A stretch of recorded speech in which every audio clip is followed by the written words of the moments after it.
setting the stage, readying your home for resale. So far, we've shown you what you can do by spending $100, then $500. Well, this morning, the biggest challenge of all, a home on New York's Long Island that needed a lot of TLC. So with a budget of $5,000, our real estate guru, Barbara Corcoran, worked her magic.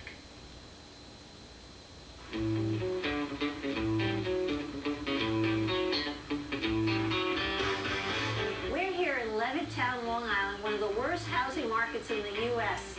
House prices have dove 20% in the last 2 years alone. And we're here at the worst house on the block. Let's meet the owner. Hi there, Laura. Very nice to meet you. And we're going to start right in the front of the house. Okay. Buyers will judge a house within 12 seconds of seeing your house, so we want to make sure that this first impression delivers the message, buy me. We're going to start with your fence. I'm sure it hasn't been painted for a while. We're going to make it fresh white.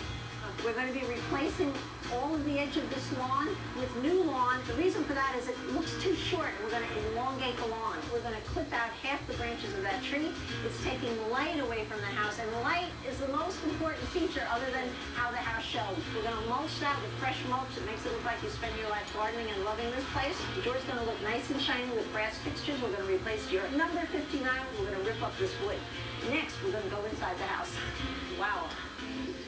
This house has one big thing wrong with it. It has no furniture. A buyer isn't going to pay full price for a house without furniture. They think you're desperate. You might not be. You might have all the money in the bank, but they're going to think you're desperate. Secondly, a house has no furniture. Looks small. So we're going to cheat on this one. We're going to rent furniture for your house. One other thing, this brick wall. Half the buyers in here are going to love a brick wall, and half of them are not going to like it. But we're going to go with the buyers who don't like it and spray it white. Let's take a look outside. Wow. This is actually a great backyard if you could ignore everything in the way, all right? The carpeting's got to come up. You've gotten your money's worth out of it. That deck is fine, far too much furniture. We're going to eliminate a few of those chairs so it feels more spacious. And we're going to clean up all the mess around the perimeter of the yard. And frankly, that's really all you need. It just needs to be cleaned up and look like a livable yard. My goal right now is to sell this house as quickly as possible. For every dollar you put in, well spent, into staging your house, you can get $2 or $3 back. I'm ready to go.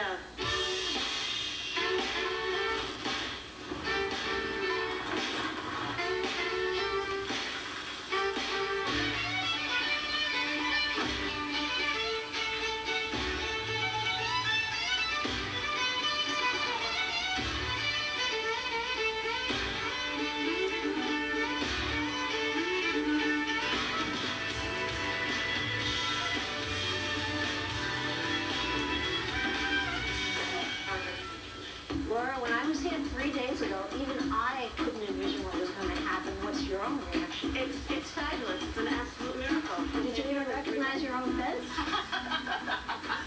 The yard looks entirely different.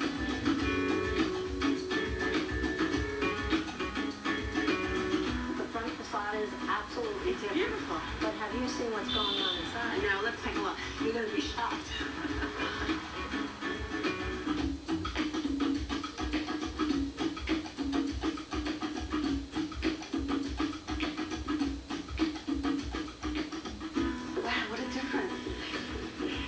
Change we made to this house is lightening it and adding the furniture. I think it looks much warmer, much lived in.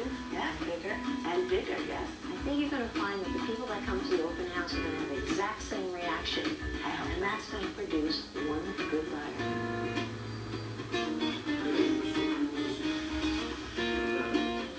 So I just need you to sign that. We put an offer for the house. Let's like it.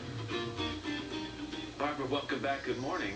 Let's just mention right off the bat, you rented the furniture. $3,800 to rent it for 3 months. A big spender here, but that made all the difference. And the house is now under contract. It's under contract. In fact, the couple in the piece are waiting for the seller to sign their half of the contract. It's a happy ending. But a really important point here. If you've got an empty house, if you've got furniture, get it back in the house. It sells faster. No doubt about it. In fact, even more important than that, Matt, is if you have an empty house, no one's going to give you a high offer. They're going to come in and bargain shop, and that's not what you want. As a real estate agent, is it often hard to get someone who's trying to move, facing the expenses of moving, to invest money in the place they're trying to sell?